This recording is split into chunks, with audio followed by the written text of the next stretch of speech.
But I think that's why Mission Impossible stands apart. It doesn't go into that temptation of trying to out James Bond. No. It's its own thing. It does and its it's a own thing. fully formed version of its own thing. It has its own identity, and I think audiences have that connection. And you can see that we're now in a position where these Mission Impossible movies, with the same creative team and with the same star, are still coming out and bringing in audiences. And you've already had 2 entire James Bond relaunches during the same time frame.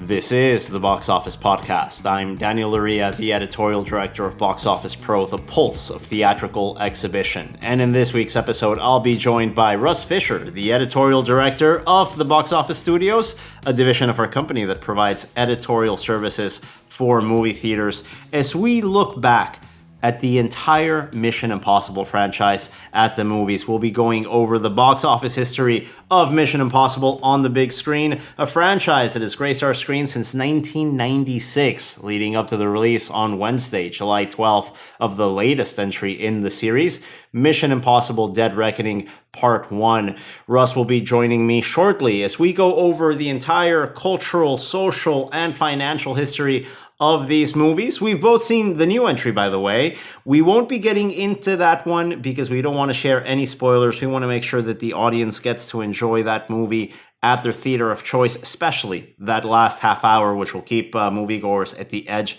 of their seats.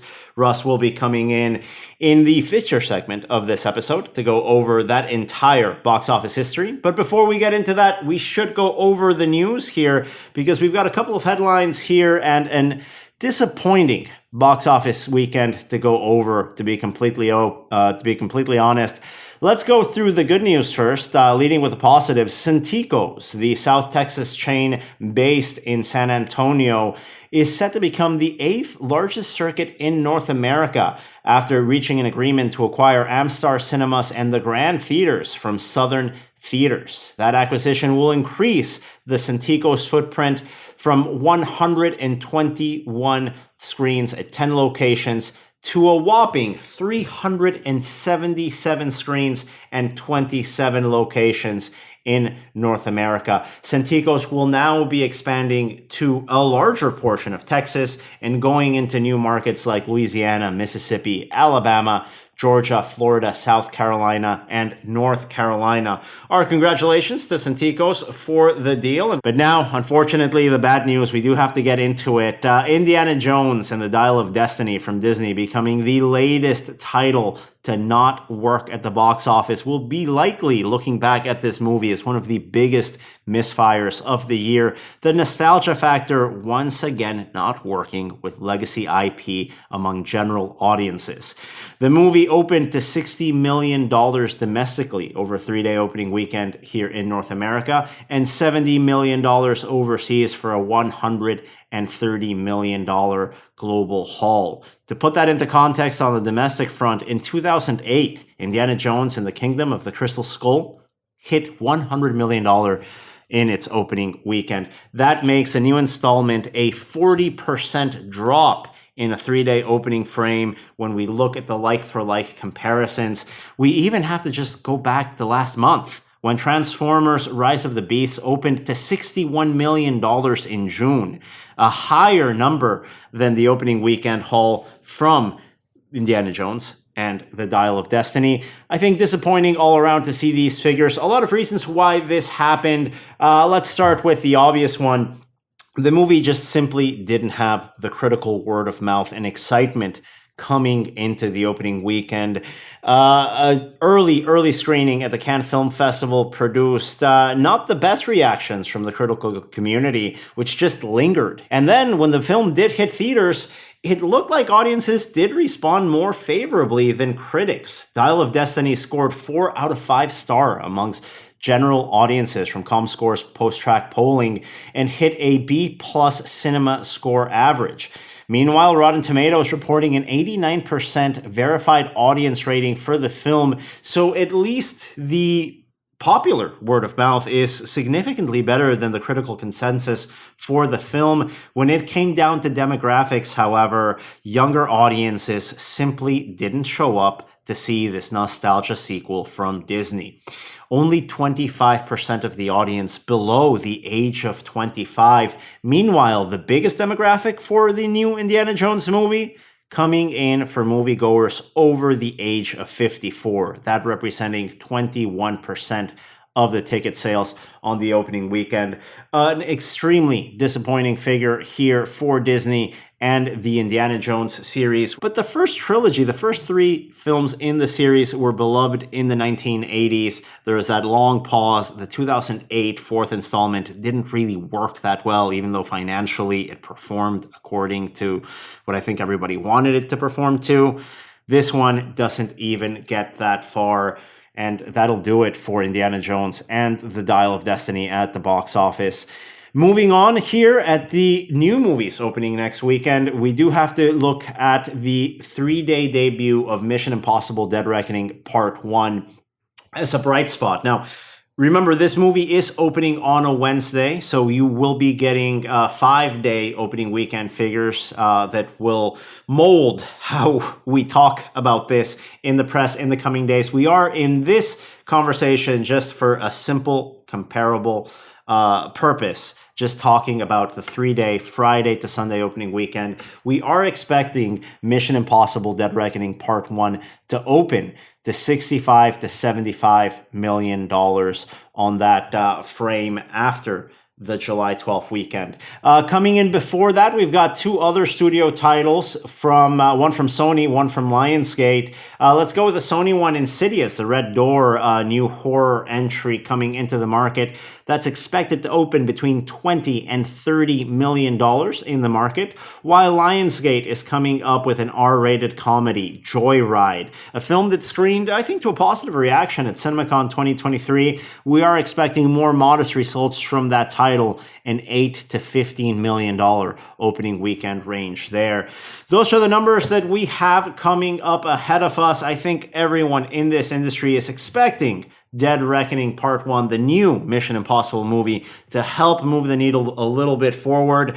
But as we're looking at the market, at the crowded marketplace here between one title and another not working as expected, we are coming in with, I think, more modest expectations for the Mission Impossible sequel. That is going to change on a daily basis as we get pre-sale numbers, as we get Wednesday preview numbers starting next week. So don't forget to visit boxofficepro.com to get every single detail on the theatrical market, both here and overseas. Now, without further ado, let's go with my colleague Russ Fischer after the break, and we will be going over, as promised, the entire box office history of the Mission Impossible franchise, coming up right after this pause.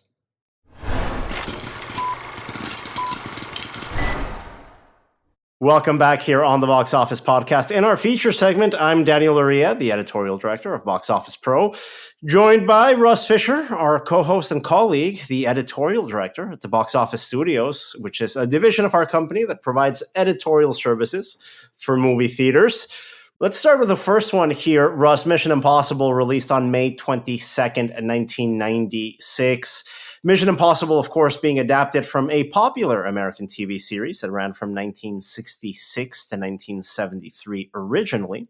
Revived as some other shows from the 60s were revived in the 1980s, 88 to 90. I'm thinking Twilight Zone specifically, which was very well liked, went through, I think, a mixed revival in the 80s where there's some memorable things that happened there, but didn't have the same cachet. And I think a big part of that is not only that nostalgia that you get in the 1980s towards some of that television culture from the 1960s. A good example of this that we'll get into in a little bit is the success of Brian De Palma's 1987 big screen adaptation of the TV show The Untouchables, which was a huge blockbuster hit. I mean, when we talk about De Palma, and we'll be talking a lot about De Palma in a little bit. That's probably one of the best examples of De Palma taking something in the zeitgeist and converting it, modernizing it. During that time in the 1980s, I think there was a sort of gold rush in going back to these TV series from the 60s and trying to see what we can do with them. And you start seeing those movies come out slowly in the early to mid 90s. Before we get into this movie, there's a production context here in which several movies that are based on television series from that era come out. Some do well in the box office, some not that well. And then, of course, the influence of the James Bond relaunch, which was dormant after Timothy Dalton exited the role in late 1980s. I think that also goes into play here. But before we get into all of that, and it is all that we're going to get into, did you have any connection to the show, Russ? Because I haven't seen a single episode. None. I'd seen some of the original series. My primary association with the show overall was the music. That theme. That iconic theme song. Yeah. It is an incredible theme song. Top tier, one of the best TV themes ever written. Very catchy, very memorable. And I think half of what sells a movie in the first place is just being like, yeah, we get to use the music. I'll tell you this right now. I think it's up there with the Flintstones, where it's immediately recognizable for people, whether you have a connection with the show or not. I had never seen the show. It wasn't in syndication in Mexico when I was growing up, but I knew the music. And of course, we talk about the production context around the movie.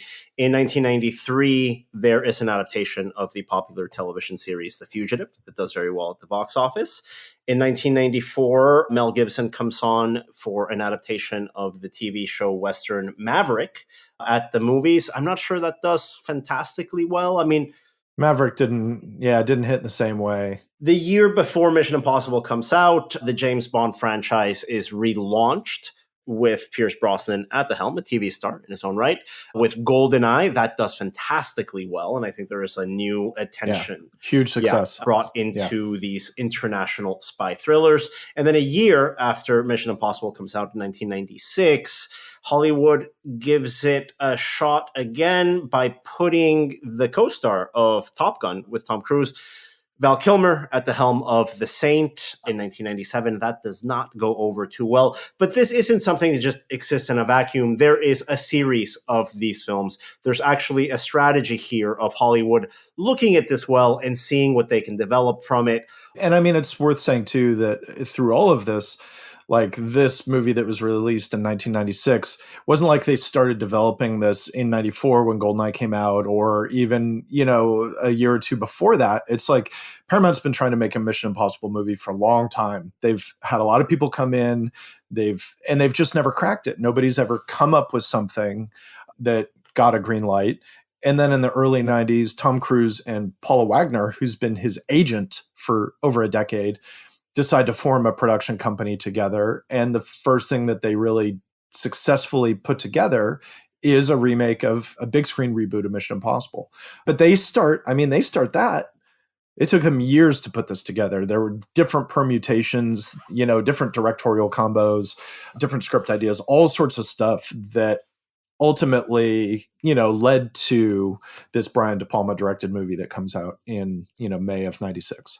I think the one director that really pushed this the most in pre-production is Sidney Pollack, that at least in Tom Cruise's career, Tom Cruise has mentioned, of Pollack having a sort of mentorship role in evolving beyond just being an actor and looking at directing and looking at picking directors rather than roles. He begins developing a Mission Impossible movie for Cruise and Wagner, but eventually gets frustrated, apparently drops out to go do a Sabrina remake starring Harrison Ford. And according to Tom Cruise, speaking to a fantastic podcast we have to mention here, if you guys are interested in the Mission Impossible series, there is a great podcast called Light the Fuse, which is a fantastic in-depth look with great interviews on every Mission Impossible movie that is out there. Highly, highly recommended. But apparently Tom Cruise goes to dinner at Steven Spielberg's house. And as Tom Cruise recounts it, is, of course, Brian De Palma's there. Because why wouldn't Brian De Palma be at Spielberg's house having dinner? In the early to mid-90s, they got to talking, and it became obvious to Tom Cruise to offer the project that Sidney Pollack left.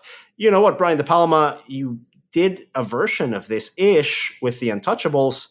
Do you want to come back, add your sensibility to Mission Impossible? De Palma at this point is, I wouldn't call it damaged goods. That's unfair to a fantastic filmmaker, but he is a liability after, in 1990, the release of The Bonfire of the Vanities, big screen adaptation of the best-selling novel by Tom Wolfe, just absolutely gets the adaptation part wrong, absolutely gets the Tom Hanks part of it all wrong, gets the Bruce Willis part of it wrong. It's one of the biggest fiascos, I think, in recent film history. It's like a Heaven's Gate level, misfire. It is a poster child for things going wrong at every level in the studio system. That's how people see it. Now, of course, Bonfire of the Vanities has some fans. There are some redeeming qualities about it. I totally get it. But at the time, it was seen as one of the biggest failures. It was a huge, huge issue. And I think that gets all of the success that De Palma enjoyed in the 1970s and 80s and really tampers it, right? I mean, De Palma's a filmmaker that always had, like Hitchcock, an eye on his films having a commercial appeal to them. He does have an artistic sensibility, a very clear artistic sensibility, but he's a commercial director. He comes from that generation of Scorsese, of Schrader, of Lucas, of Spielberg. But I think he kind of oscillates between the Scorsese craftsmanship and the Spielberg audience friendliness and just rides that line. He's friends with those guys. He's one of the movie brats guys. He's part of that crew that has Lucas and Spielberg and that Scorsese is tangentially part of. In the late 60s and early 70s, they're all sort of like a bunch of bros. And John Milius was in that crowd. He's a big part of it. And De Palma is absolutely in there. And the thing is, what I would say, though, where you were like saying, on one hand, he's sort of Scorsese, on the other hand, he's Spielberg. De Palma does have this really strong genre core, and it's a thing he goes back to over, and sometimes he leverages it to great success, as when he adapts Stephen King's Carrie, and he kind of creates this genre-defining template with Carrie. But I mean, like, Phantom of the Paradise is an amazing, super weird movie that, nobody but Brian De Palma could make. And every once in a while, he like comes back and he does this genre stuff that really hits. And The Untouchables is kind of a version of that in a way. It's just it's a prestige version because it's got Connery and but it is still fundamentally that, I think. It evolves the source material. And I think he does that with Scarface, remaking a very gritty classic from the 1930s, a Michael Curtiz picture. Yes, we do know Michael Curtiz by name in this podcast, but he goes and he remakes Scarface into its own thing. Totally different thing. Yeah. Scarface on paper is a bad pitch, is a really bad pitch at a meeting. But De Palma turns it into something that's worth watching and that's still remembered. He makes movies that you don't forget. But he's a liability at this point. Like we're saying, it's not, his star is on the wane. There are questions about him. And if you're going to hire somebody to spend a bunch of money on a tentpole that's important to a studio with a splashy thing, he's not going to be anywhere near the top of the list. He's not even probably going to be on the list in the early to mid 1990s. Yeah. And Tom Cruise believes in him enough that in the first movie that Tom Cruise decides to produce, he brings in the guy that just bungled the last big studio project movie he had. In the interim, he has a thriller with John Lithgow, Raising Cain. He makes Carlito's Way, which is a hit, not a huge hit, but enough of a hit. It does okay. Yeah, he does the genre. Okay. He does a couple like mid-level genre movies, and he goes makes back to the work. basics. Yeah, yeah. But he's given an assignment here, a big assignment. And De Palma, speaking in Noah Baumbach's wonderful documentary that I highly recommend, De Palma, where I'm going to be quoting some of those interviews, tells Noah Baumbach that he approaches Mission Impossible as a director for hire because he, quote, was determined to make a huge hit.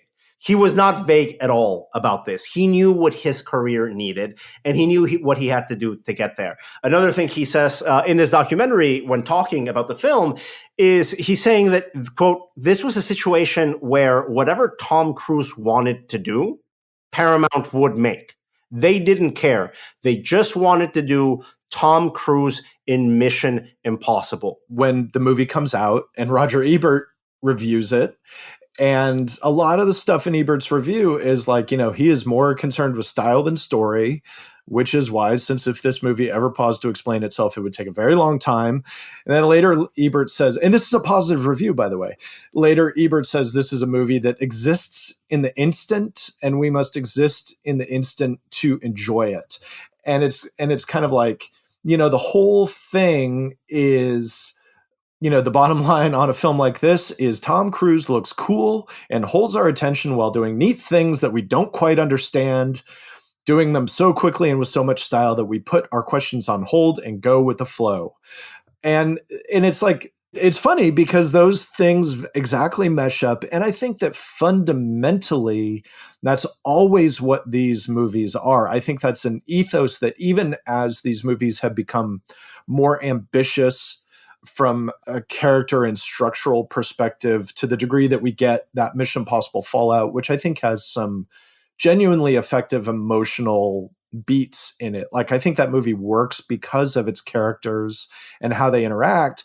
Fundamentally, this is always a series about spectacle. And I think, to Cruise's credit and the credit of those who he's worked with over the years, he very much keeps an audience in mind and is very much making these movies in order to, like, let me show you something, and not just like in a Transformers way, let me show you something you've never seen before. It's like, let me show you a thing that you think you know, and I'm going to give it to you in a way that you haven't seen anybody do it before.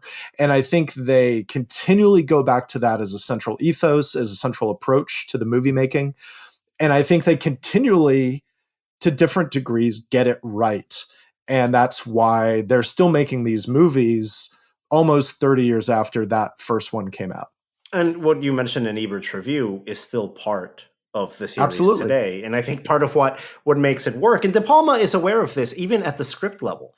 It's very clear to him as soon as he enters this project that this isn't a strict remake of the TV show where you have a cast of characters, where you have a team. One of the quotes that he tells Noah Baumbach is saying, quote, "Mission Impossible is basically about a team of specialists.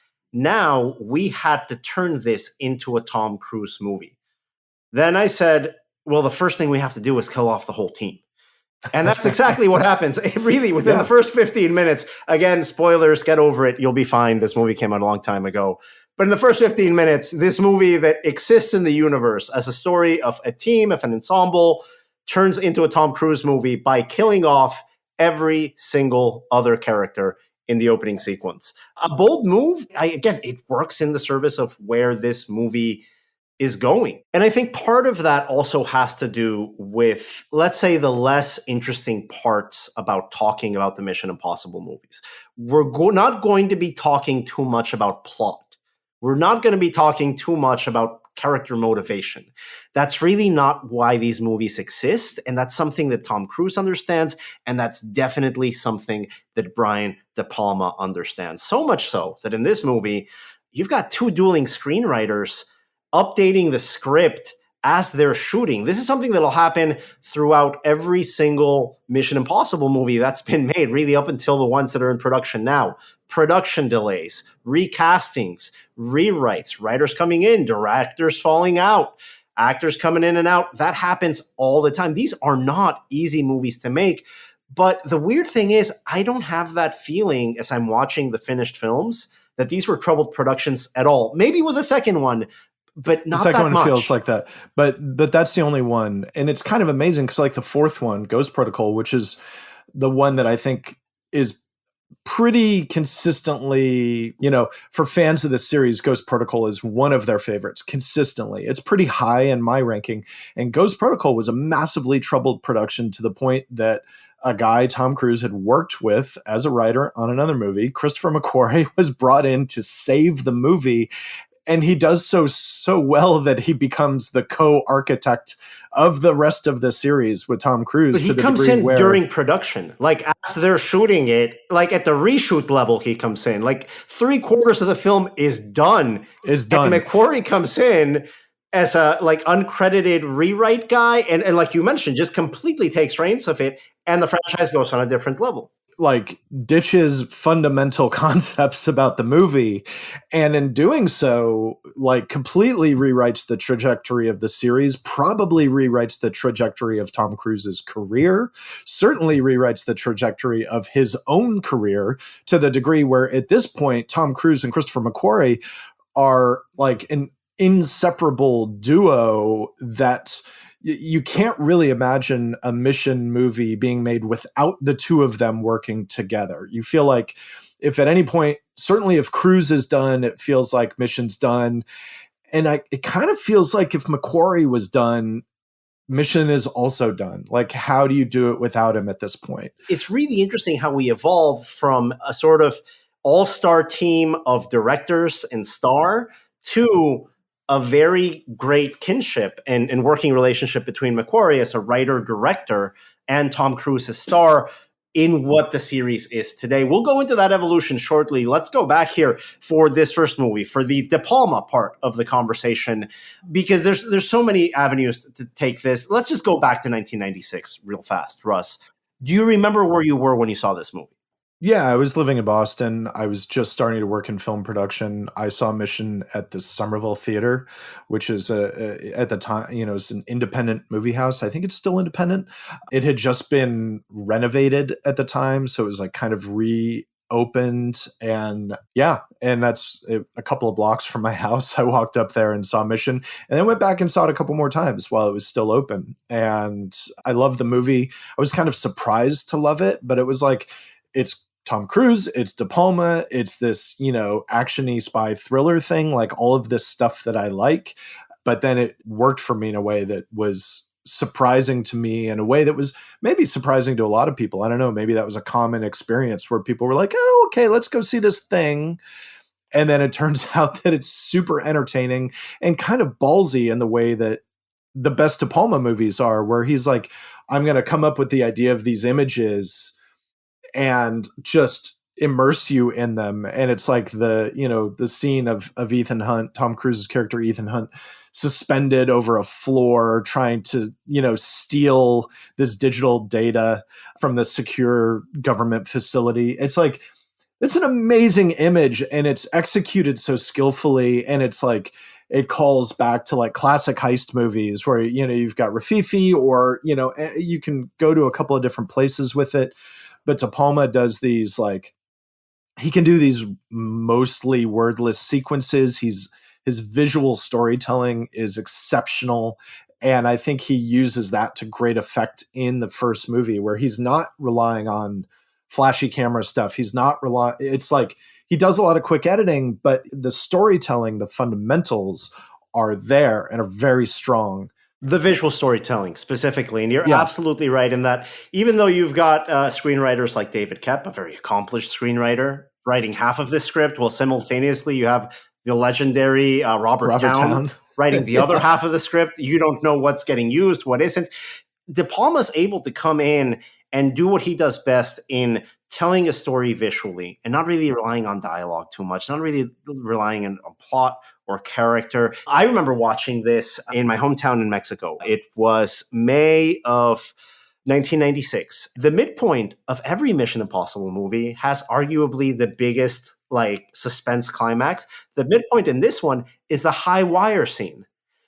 And I'm watching this as an 11-year-old at the movies, right in the middle of the best part of Mission Impossible, hastily spliced together. The intermission. It's an intermission, go buy candy at the lobby snipe.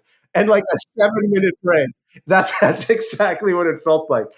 Then that's actually the last time I saw an intermission in a movie. After that, and I don't know, maybe this is completely anecdotal, I'd be surprised if I'm the only person that remembers this. But I do remember this being the last movie in Mexico that I saw with an intermission. And it's also the most egregious, imposed intermission you could possibly imagine. But I loved it.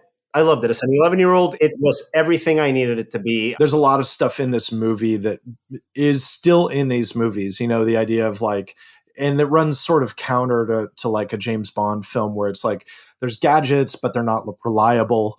There's this thing where tech gets you to a certain point, but there's a lot of yes, but, or yes and storytelling where it's like, okay, this works and what's next? Or this doesn't work, but this works, but not for very long. So what are we going to have to do? And it sets up that dynamic that I think works really well consistently throughout these films. The other thing I really like about this movie, and counter to like Scarface and counter to a lot of other action movies, is it's not really a gun movie. This is not a shootout movie. It's not a gunfight movie. It's not. And I really appreciate that, because it just gets kind of super boring that every movie along a certain line kind of filters down to being a gun movie eventually. And this is not a gun movie. And I think it's cool as hell. And then, of course, the next guy that they get to direct is John Woo. Is the best guy that has ever made gun movies. So after you hit it out of the park with a movie that would be labeled under suspense instead of action at the video store, you go to John Woo. Yeah, you go to John Woo, who I love, who's great, but makes a very different movie in Mission Impossible 2. But I do think that like not a gun movie thing comes back. It's not like they shy away from guns entirely in these movies by any means. But the biggest and most exciting sequences in the Mission movies, especially from Ghost Protocol on, are really they're not gun sequences. They're imagined differently. There's a lot of car chases. There's a lot of foot chases. There's a lot of like physical exertion, obviously, as we will discuss. But I do appreciate, and I think that's, probably part of the reason, it's one of many reasons I like these films as much as I do, is that the sort of de-emphasis on shootouts and guns overall sets these movies apart. Yeah. Yeah, it's the stunts, it's the sleight of hand, it's that Hitchcock game of giving the audience just as much information as they need to keep them interested, rather than have your heroes shoot their way out of a situation. I think that is part of the reason why Mission Impossible, the first one, the De Palma film, is still, I think, I wouldn't say revered, but I think it's still looked back. I think it's very well liked. Yeah. Oh, yeah. I mean, I think if you ask a bunch of people who like these movies to rank them, I think this one would consistently be in the top 3. It's number 2 for me. For me too. And at the box office, this movie was a strong hit, both in North America and overseas. Back when the overseas box office wasn't what it was today, it still made 60% of its market share outside of North America. An anomaly back then in 1996, 181 million in North America, 276 million outside of the US-Canada market. And I'd love to hear about that from Cruise or from maybe even Macquarie now, because I think that storytelling that is primarily visual, that isn't reliant on, there are big exposition dumps in these movies, but you don't really need them to fully understand. And as these movies go on, they're very, very good about being like, here's the important thing. Here's what they need to get. Here's what they need to overcome to get it. Here's what'll happen if they don't get it. And these points are very clearly set out and repeatedly so they're impossible to miss. And I wonder if that helps bolster these movies overseas, because I think for a non-English speaking audience, these movies they have the same flow for a non-English speaker, I think, as they would for an English speaking audience. I think a big part of that is it never overcommits to the MacGuffin. And what I mean by that is that it understands that the MacGuffin doesn't need a Christopher Nolan exposition narrator to show up 3 times throughout a movie and consistently update you on what's happening. It doesn't care. You just need to know what it is. What are they chasing? Are they chasing a briefcase? Okay, they're chasing a briefcase. What's inside the briefcase? That doesn't really matter. It doesn't really matter. And I think the movies, again, are good about reminding you of what's at stake and why it's important, but not in like grandiose terms. And they'll even put it on screen in red text just so that you can't miss it. It's like, okay, it's this guy. He's got plutonium. He's in Prague, whatever it is. It's like, these are the 3 points that you need to remember. All right, go.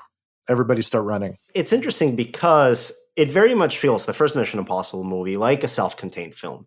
And we know that at this point, Tom Cruise has never made a sequel, could have made many sequels to several of his films, has never been interested in that.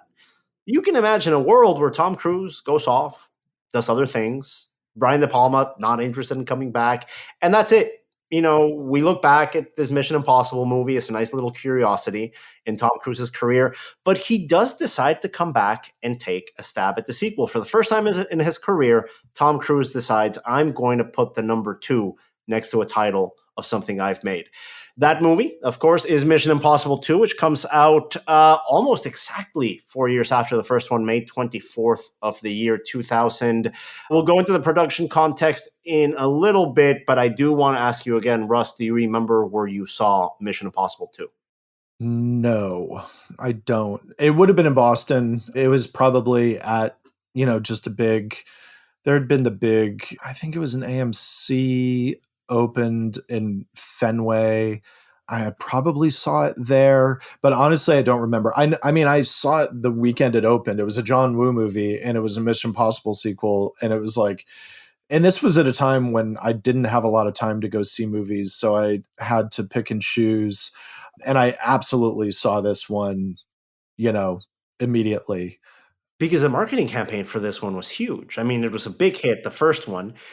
Tom Cruise is coming back. I remember just all of the key art, all of the trailers, even the soundtrack that came out had a lot of hype around it. I do have to say, with apologies to our friends at the Motion Picture Association, this is a true story. Metallica had a terrible song in the soundtrack of Mission Impossible 2. Called I Disappear. I was 15 years old at the time. What do you expect? I had my first laptop. Of course I went to Napster and illegally pirated Metallica's I Disappear. Within like 36 hours of that, Metallica starts this like anti-piracy crusade on their music through Napster. And I am this is true, I am in the first wave of people to ever get banned Incredible. From Napster. Happened to me. But yeah, that's my association with the lead up to Mission Impossible 2. But it was huge. It was huge to the point that I'm like pirating music from the soundtrack. Everybody wants to find out more about this movie. The look on this movie, more earth tones. You've got a really interesting vibe here with John Woo, this iconic action filmmaker coming out of Hong Kong.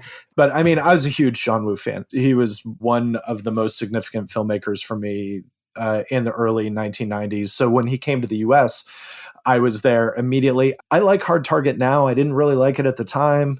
I liked Broken Arrow more. I liked Face Off a lot more, so it was sort of a progress of feeling like everybody wants a little piece of that John Woo action, but they don't want to actually give him the rein to make a John Woo movie.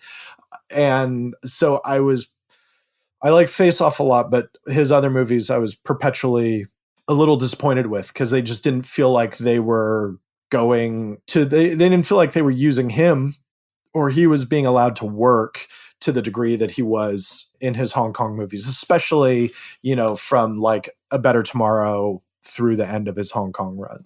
And the best example of that, I think, is Mission Impossible 2, which we have to look at today as his most disappointing film during this very brief US era. It's high on that list. Yeah, unfortunately. But I'm with you. I mean, I had seen... Where did you see it? I mean, did you see it on the day or? So I remember this coming out. I was living in Miami at the time. The AMC Sunset Place 24 in South Miami had just opened.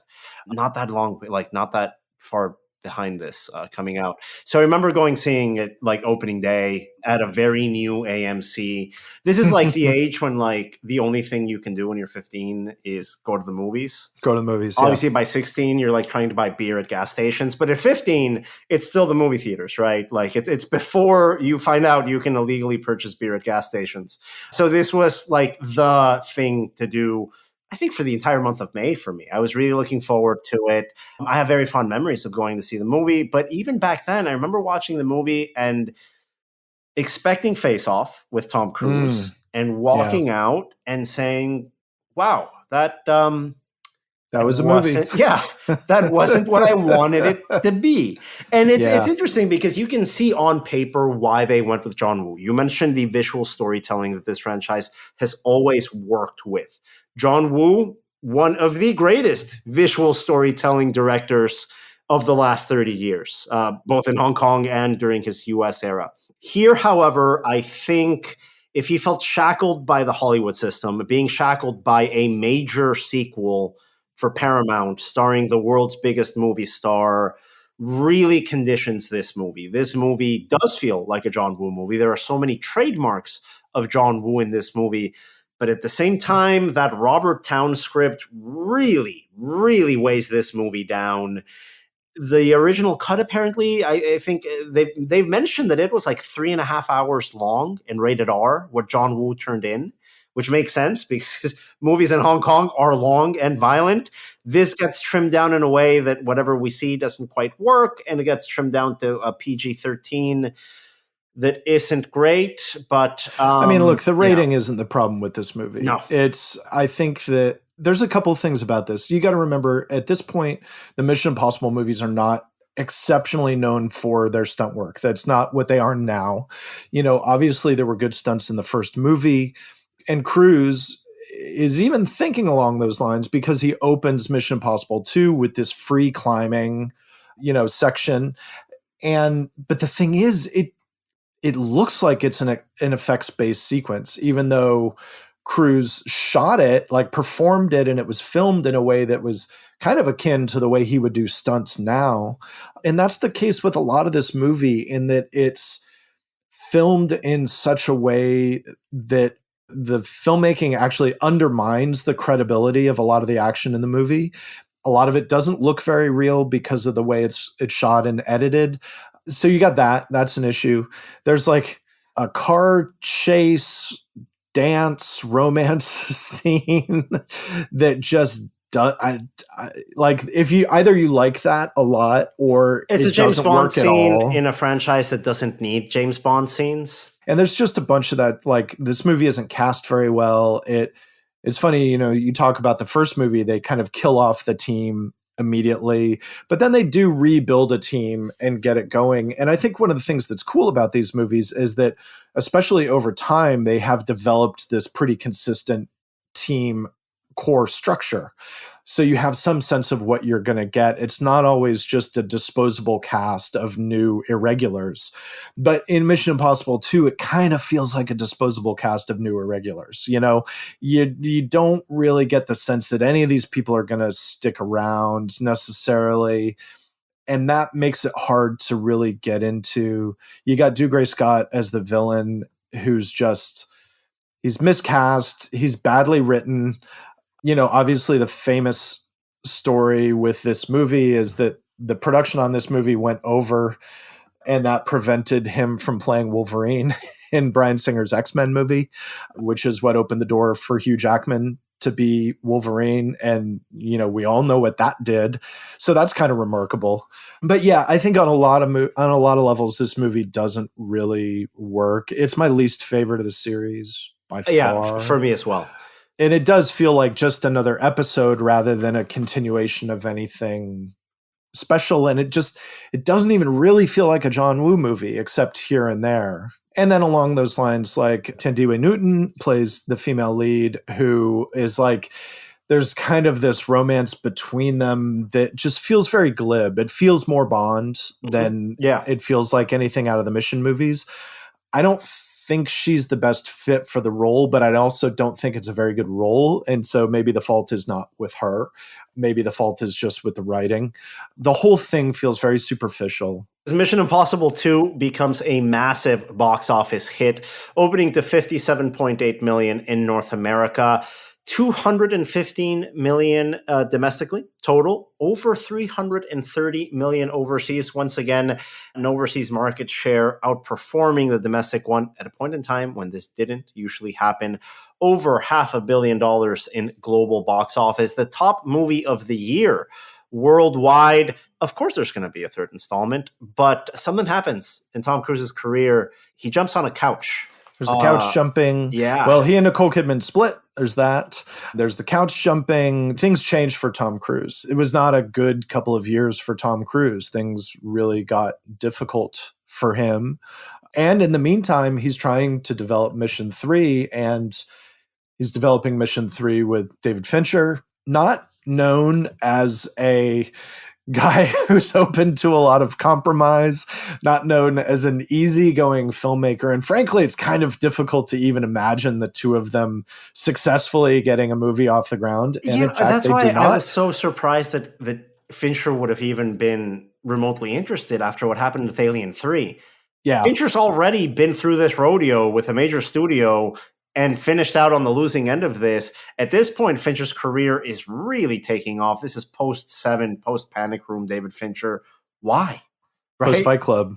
Post Fight Club, yeah. I mean, it didn't seem like the right fit for Fincher or the right fit for the franchise, to be perfectly honest. I love the Mission Impossible movies. I love Tom Cruise as an actor. Love I David Fincher as movies. a director. Yeah, it seems like a combination that wouldn't have worked. Ultimately, it goes to an unproven name at a film of this scale. Now, I didn't watch the Alias TV show that was that had the showrunner being J.J. Abrams, who ends up coming in to direct his first feature film. A lot of the friends that were big fans of the show, I asked them about it, and they did confirm. They're like, you know what? There's a lot of Alias in Mission Impossible 3. There are a bunch of other things about Mission 3 that feel very TV, and it kind of even comes down to the way it's shot, in that it's like, I think now you think of Mission and you're thinking of IMAX, you're thinking of wide, very open lenses, you're thinking of seeing these really big urban or rural landscapes or wilderness landscapes. And Mission 3 is shot very tight. Like, it's all long lenses. It feels very claustrophobic. The frame is very jumbled. And it's a very different feeling movie. It's the darkest of these movies, I think, both visually and also in terms of content. Like, it's the meanest of these movies. Kerry Russell's character is killed early in the film. And it's a thing that happens in, like, it's a very brief shot, and it's one of the nastiest things in this series. Like, it's disturbing in the way that it's filmed. So I didn't watch this in the movies for whatever reason in 2006. Where was I in life? I was in college in 2006. Actually, that summer, I was dating a girl in college that kept on falling asleep every time we'd go watch a movie. So just as a practice, I stopped going to the movies as often. So I missed it. I watched it on an airplane, but it kind of worked on an airplane. I've seen it several times afterwards. What I take out of this movie is, I think, what everybody takes out of this movie. There's one thing to take out of this movie. Oh, come on. Philip Seymour Hoffman as the best villain in the Mission Impossible series, full stop. Absolutely. The best cold open in the series is probably this one. And it's a very different cold open from all of the rest of them. You know, pretty much every other cold open in this series is like, it's either a stunt or it's like an espionage, like a mask-based kind of twist or something.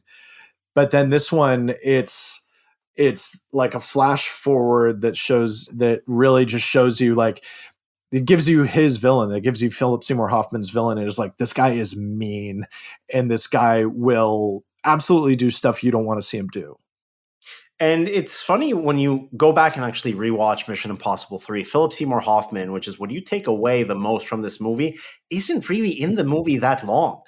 He doesn't have that much screen time in my head, in my mind, in my memory. He's just this overbearing presence throughout the film, but that's how good he is. It is worth rewatching this movie just on Philip Seymour Hoffman's character alone. This is, I think, a transition movie in a way that the fourth one is as well.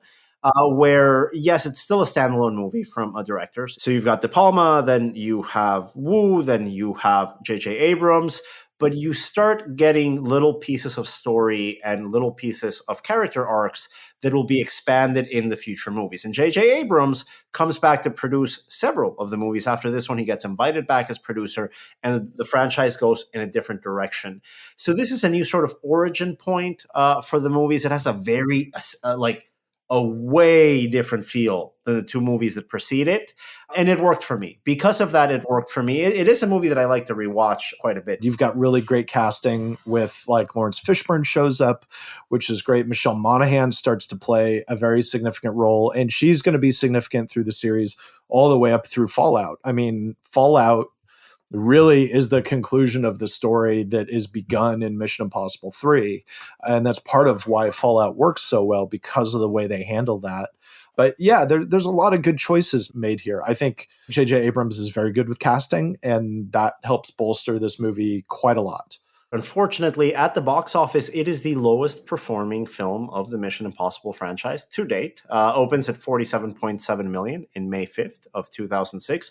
A good start, solid start, I think on pace with others. Lower, but on pace.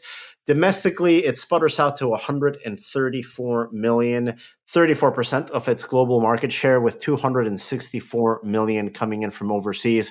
So you go from a Mission Impossible 2 that makes nearly $550 million worldwide, the top movie all over the world of 2000. And in 2006, just 6 years removed, with that Tom Cruise brand as a star deteriorating and a little depleted because of some of those media appearances, this movie doesn't hit the $400 million mark. Still a huge hit, but when we talk about these IPs and what they mean to these major global studios, not great. Not great. And I think there's a little bit of a red light in the back of everybody's heads over at Paramount, thinking, how much more is there to this series? Should we hedge our bets? What's going to happen in the next one? Do we hand it off? Do we go in a different direction? There's a lot of pressure when Mission Impossible Ghost Protocol comes out 5 years later in December of 2011. And to make that pressure even bigger, Tom Cruise, who's really at the center of all of this, of conversations where people are actually having, is Tom Cruise still the same movie star that he used to be in the 80s and 90s? He takes a massive risk. Bringing in Brad Bird, a filmmaker who is best known for animated films like The Iron Giant and The Incredibles, giving him the director's chair for his first live action film, in a film where, let's be honest here, if Ghost Protocol doesn't work, there's not another one made, period. All of that stuff feeds into the development of Ghost Protocol. It's very uncertain what it's going to be. It's uncertain if it's still going to be a Tom Cruise series. Is it still going to be a series? But they make a couple of interesting choices. I remember on my end, after having seen the third one, not really knowing where this was going to go, I wasn't really interested in Tom Cruise's career at this point. I think I was more interested in the weird art house movies he made in the late 90s. But a good friend of mine, actually, from China, a coworker who had been living in the US maybe for like 2-3 years, didn't ask me to go see a single movie, and like begged me to go to a midnight screening opening night of this movie. I have no idea why. To this day, I don't talk to this guy anymore, but it's the one thing I remember about him going out of his way saying, hey man, can we please hang out and watch, so we can go see this? Watch Ghost Protocol at midnight on opening night at the Regal Union Square in New York City. And listen, my job is to be really good at watching movies. I do this professionally. Russ, you do this as well. We've made a career out of something that should not be a career. Dude, do not ask me to watch a movie at midnight. I am not good at that. This is a great movie. I love this movie, but I couldn't keep my eyes open when I saw it at midnight on opening night. But there's a lot to talk about here. I think in my rewatches, I've grown this great fondness and appreciation for it. And I have to go back to a quote that director Brad Bird gave to our friends over at the Light the Fuse podcast in an interview. Brad Bird saying that he wanted to come in to this movie because he, quote, want to have great gadgets in it, and I want to have them all fail. The technology is a problem, not a solution. And that is exactly what makes Ghost Protocol work so well as a movie. You're used to seeing all of these super secret gadget spy action movies, and they always have these cool technology things that get them out of jams. No, the real drama, the real suspense is when the technology fails. And that's represented so well in the movie's centerpiece and most iconic sequence, the Burj Khalifa climb, where Ethan Hunt is given these gloves by Simon Pegg's character, these gloves that can grip onto vertical surfaces, and they've got lights on them. It's like, if the light's green, you're good. And he's like, what if the light's red? Dead. Because, when the battery on the glove fails, it's not going to stick anymore. And it's not very far into Tom Cruise's climb up the side of this building that the gloves fail. And it just becomes, it is such an exceptionally well-designed set piece. And it's exceptionally filmed. And it's filmed with IMAX cameras. It's one of those things where you get the movie and you've got, the Burj Khalifa, the tallest building in the world. And when you're seeing it in a full IMAX screen and it goes from being sort of, the letterboxed image and the whole screen opens up to like show you the Burj Khalifa for a flyover. And then it's just like, there's nothing else quite like it. And I think that Bird and Cruise and everyone else involved were extremely smart because they promoted it as this thing where it's like Tom Cruise is climbing the Burj Khalifa himself. He's on top of the world's tallest building. Here he is. Here's photos and videos of him. Does he have some wires on? Sure. Are you going to get up there? Are you kidding? Like, never. And I think that this is the turning point for these movies where the stunts become the central axis on which the movies turn. It's like, we're going to come up with these set pieces. We're going to Cruise is going to go all out, which is wild because at the same time they're talking about this is the movie that's going to be his last one. And in a way, it's kind of the first one, because it's the one where it's like the full formula is in place and the filmmaking is firing on all cylinders. It's still got kind of a bland, forgettable villain. I would challenge, people who casually like these movies to tell me the name of the villain in this movie or who plays him or what it does. I think that one of the biggest criticisms of these films is that the villains are kind of bland, except for Philip Seymour Hoffman. And then the Sean Heron movies 5 and 6 goes a long way to giving you a good villain. But I mean, the biggest downside of Ghost Protocol is who's the bad guy? Why? Who cares? It doesn't matter. I mean, the plot to this movie is they're chasing a briefcase. Yeah. Which is fine. I mean, it's listen, fine. That's the plot to Pulp Fiction. Nobody cares about that, right? Just embrace it, have fun. And it's a lot of fun. This movie's a lot of fun. Behind the scenes, it seems, as we were mentioning a second ago, the script, I mean, you're at a point where you just have to throw it out. We're at a point where I think everyone that I've heard talking about these movies basically admits we start making them by figuring out the set pieces first, and then we go back and figure out the script as we go along. Sometimes as late as day of shooting go along. And you can tell that, but the action set pieces are so good that you don't really care. They do it the one time in 3. Yeah. And that's the structure of 3, and it's fine. And it's a little bit of why I like 3 less than a bunch of the other movies. But ultimately, when you get to the, Michelle Monaghan kind of becomes a stand-in for everybody. It's like, he has to save Michelle Monaghan when it comes up that he has to, save her character. It's because she's representative for a third of the population of the planet. It's like she happens to be here, but all these other people are going to die too. It's not like it's just her. She just becomes kind of the emotional focal point. Yeah, and I think it works. It's a movie that works at the box office rather well, saves a franchise, goes a long way in reigniting Tom Cruise's career in 2011. Opening in the holiday corridor of the Christmas time, so it goes limited to wide. We won't go into the nuances of opening weekend when movies do that, because it opened 400 screens and then expanded to over 3,000 on the Christmas weekend. It did well. Take our word for it. We do this for a living. Domestically, it plays out to 209 million. Overseas, it does 485. I brought up my friend from China who asked me to go see this movie specifically because this is the first movie in the series that breaks $100 million in the Chinese market.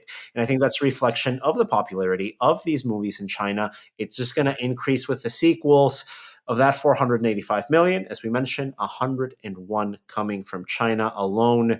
A global total of $694 million, the highest earning movie in the franchise globally at this point in history. And that means, of course, that we're going to get a fifth one. On July 31st, 2015, Mission Impossible Rogue Nation opens in North America. Again, going with our usual question. Russ, remember seeing this? Yeah, I mean, I saw this one in Los Angeles. I think I saw it at the IMAX at the Universal City Walk. I think I saw it there.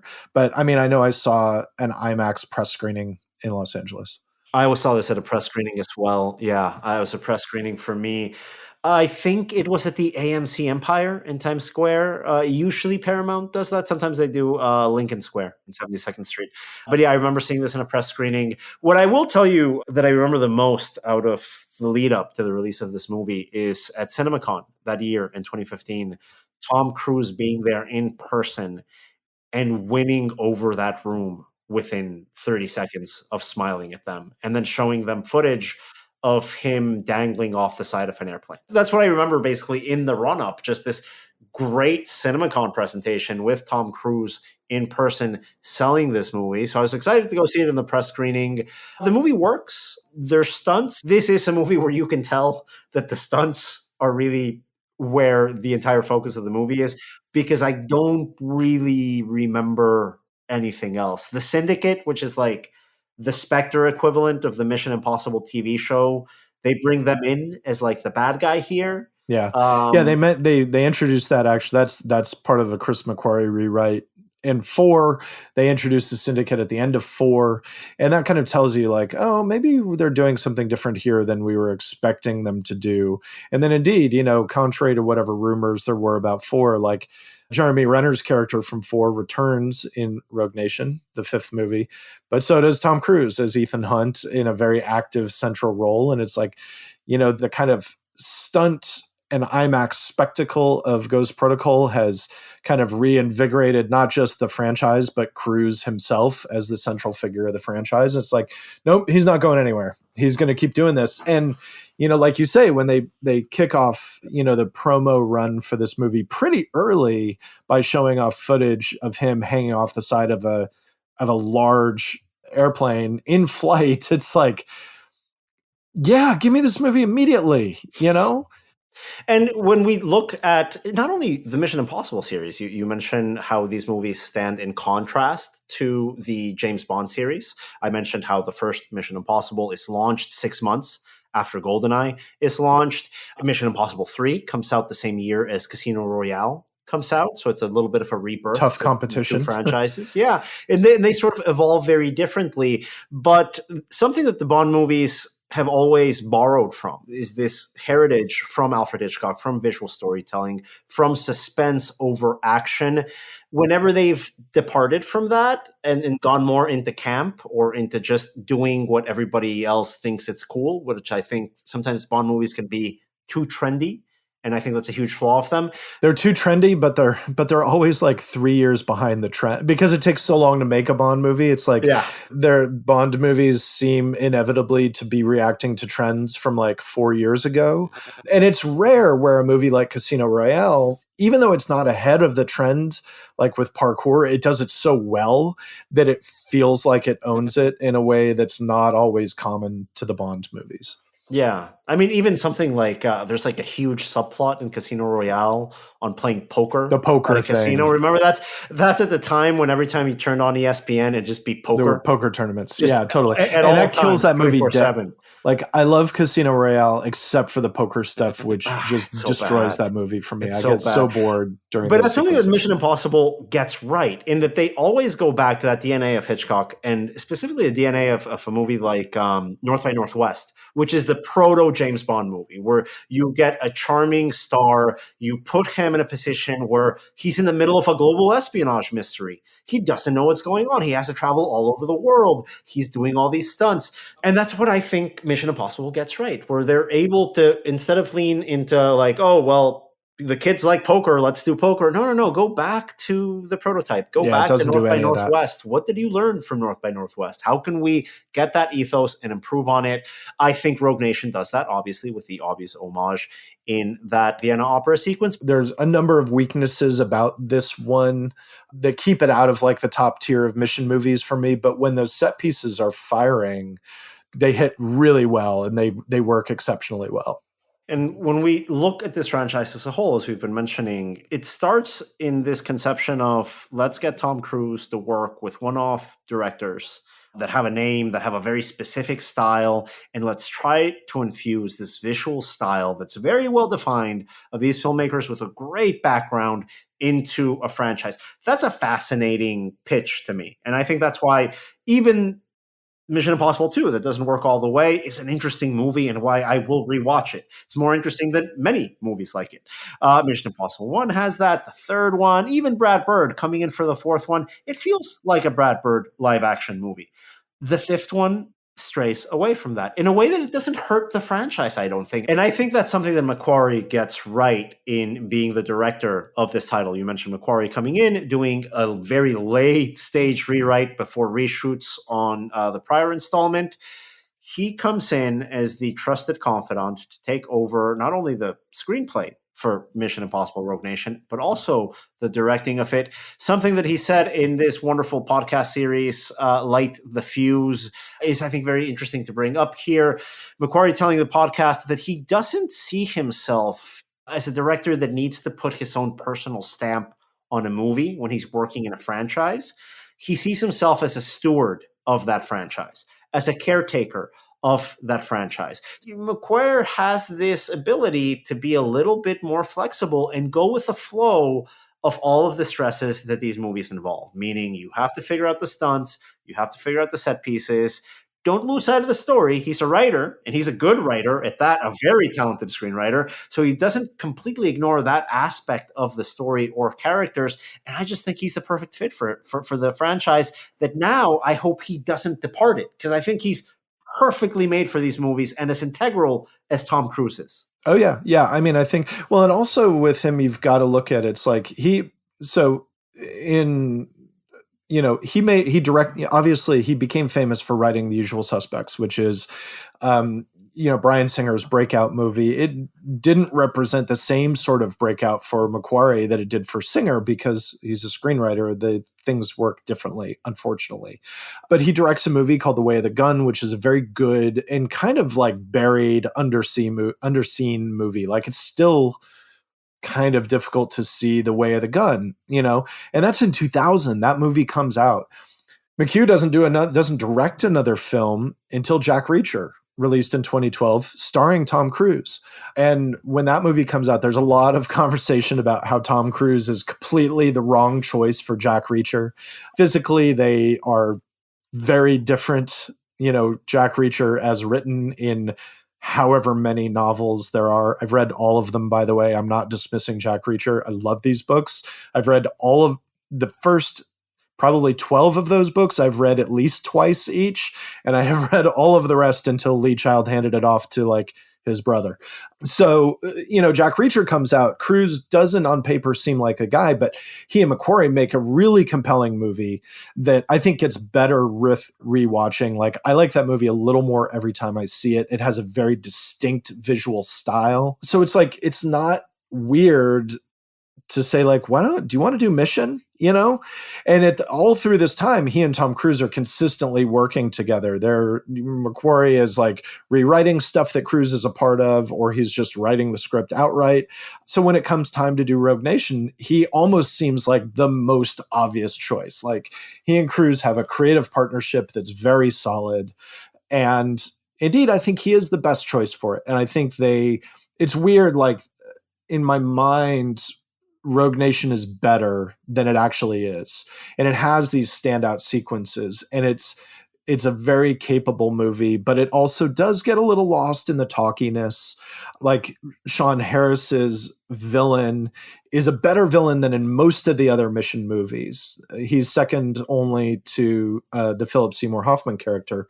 But here his impact isn't as intense as it might be because the whole thing is just a little chewy. There's a lot to get through. But it sets the stage beautifully for Mission Impossible Fallout, which at this point I think is the best movie in the series. Mission Impossible Fallout coming out July 27th of 2018. The movie that killed MoviePass, the first iteration of the $9.99 all-you-can-see subscription service, completely obliterated by the demand for this title on its opening weekend. I saw this at the Landmark in LA, my only visit to the Landmark in LA, curiously, to go see a Mission Impossible movie. I came in with a set of expectations and positive expectations. I knew what Mission Impossible movies were like. I've been watching Mission Impossible movies since I was 11 years old. I know what I'm walking into.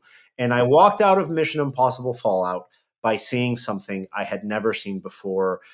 This actually made my top 20 that I turned into different publications. And I wasn't the only one. Many people did. Yeah, I think one of my favorite movies of 2018, one of the best action movies of I think, period. Honestly, that good. When did you see it? How did you see it? I saw it at press screening in LA. I probably saw it at the same Universal City Walk. I saw it a couple of times because I liked it a lot. So yeah, that was my experience. It opens to a franchise high $61.2 million domestically, ends up making another franchise high on the domestic market, $220 million. Overseas, it makes over $500 million, $571 million outside of North America, including another franchise high here, $181 million coming from China, the highest grossing Tom Cruise movie at the time, with $791 million worldwide.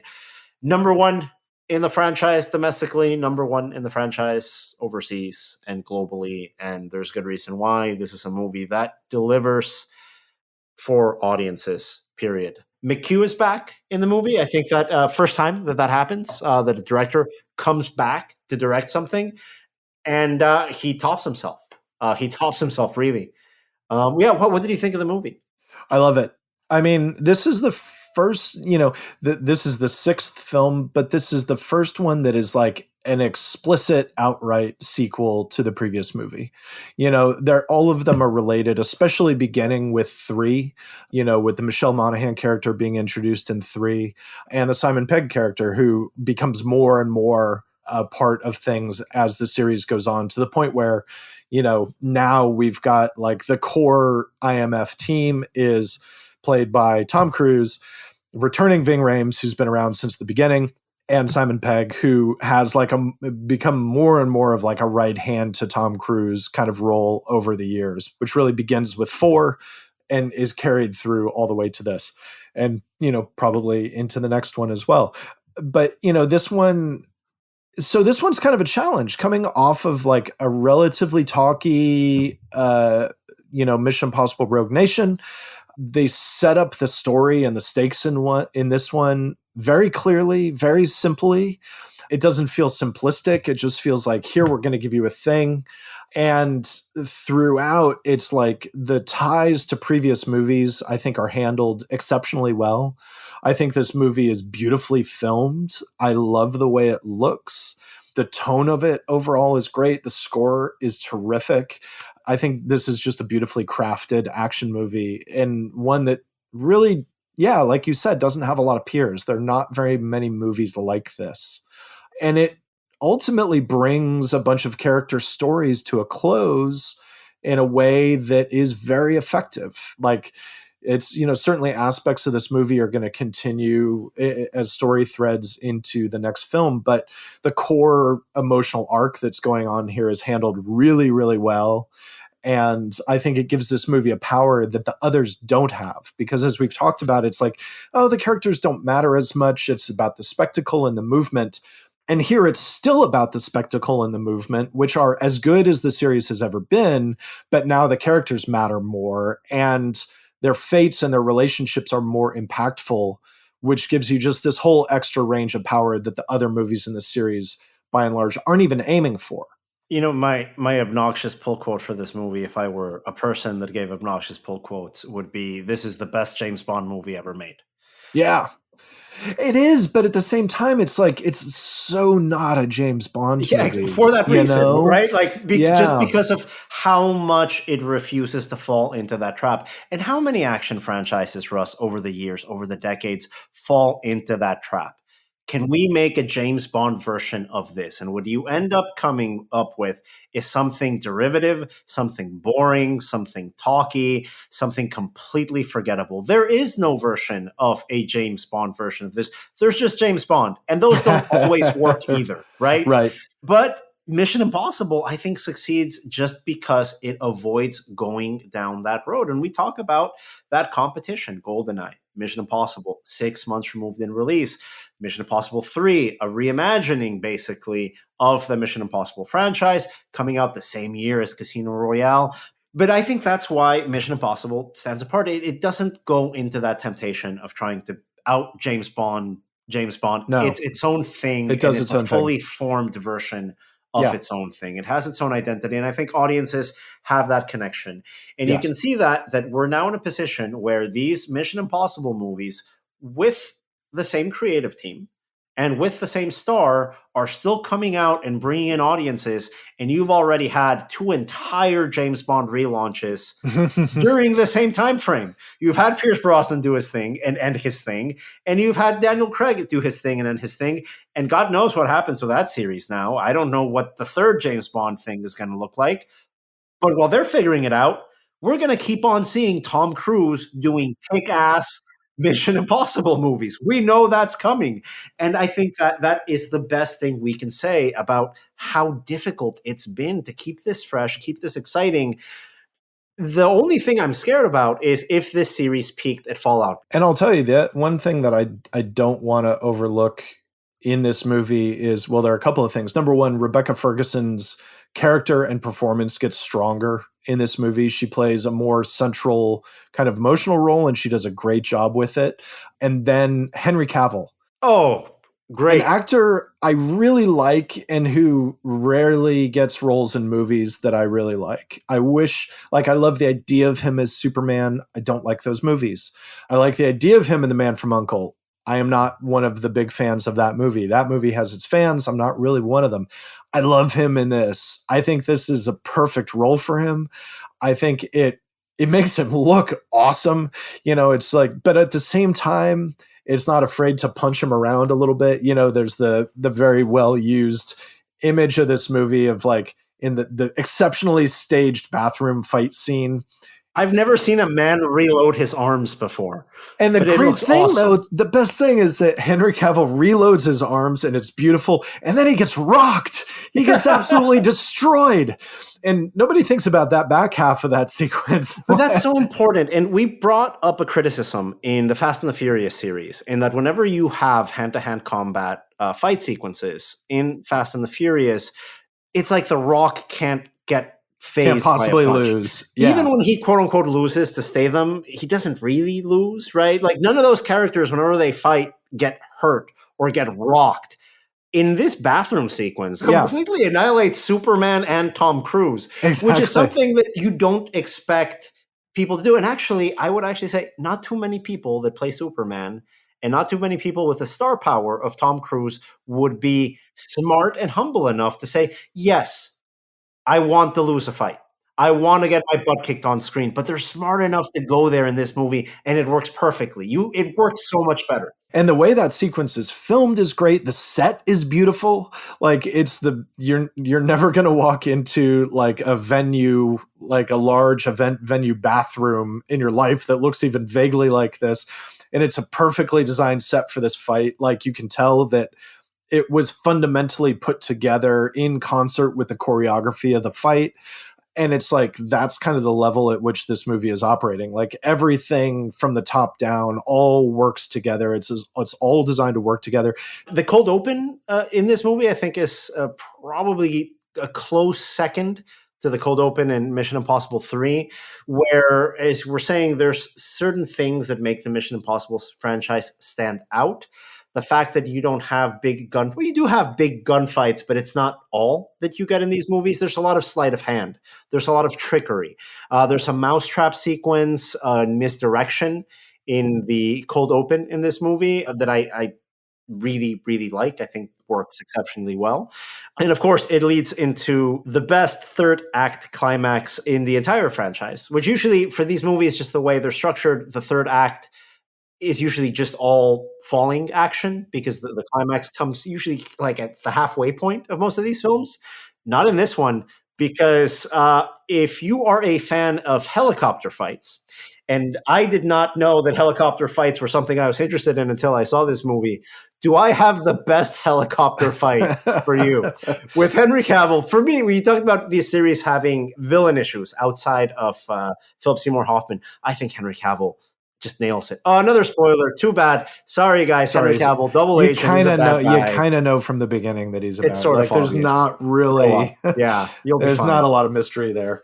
We won't tell you who he is or anything, but he's the idea that like, oh, he's not a good guy. Is like, yeah, you pretty much know it. And there's a sweet helicopter fight at the end. A sweet, sweet helicopter fight.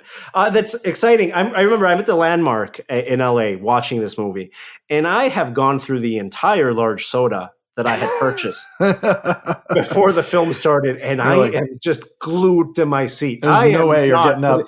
I am paying a cleaning fee before I am getting up. And I think it's like that is sort of representative of that thing that you're talking about, where this series, generally speaking, is not chasing trends. It's not like, oh, the cool action thing is this. It's like cool in these movies, it's Tom wants to fly a helicopter. What can we do? How can we work it in? How about we fight? How about we do a helicopter chase scene that ends with as a helicopter fight scene that also has hand-to-hand combat in it? Like, what if we did all of that? And it feels... And set it on top of a mountain. You could have set it anywhere. Why set it on top? Why not set it on top of a mountain? Because you have IMAX cameras. So like, and it looks awesome when you looks amazing. film it on IMAX. Yeah. Yeah, it is spectacular to look at. It's beautifully staged. Yeah, I mean, I have nothing bad to say about this movie at all. But it really does, like, and you see that even in the way they're showing, you know, the preparation for the next movie, where it's like, okay, we spent 2 years planning and designing and executing, you know, a base jump off of a motorcycle that Tom Cruise rides off a ramp off of a cliff, you know, and it's like, that's not responding to a trend or anything. It's just like, you know, how crazy can we get?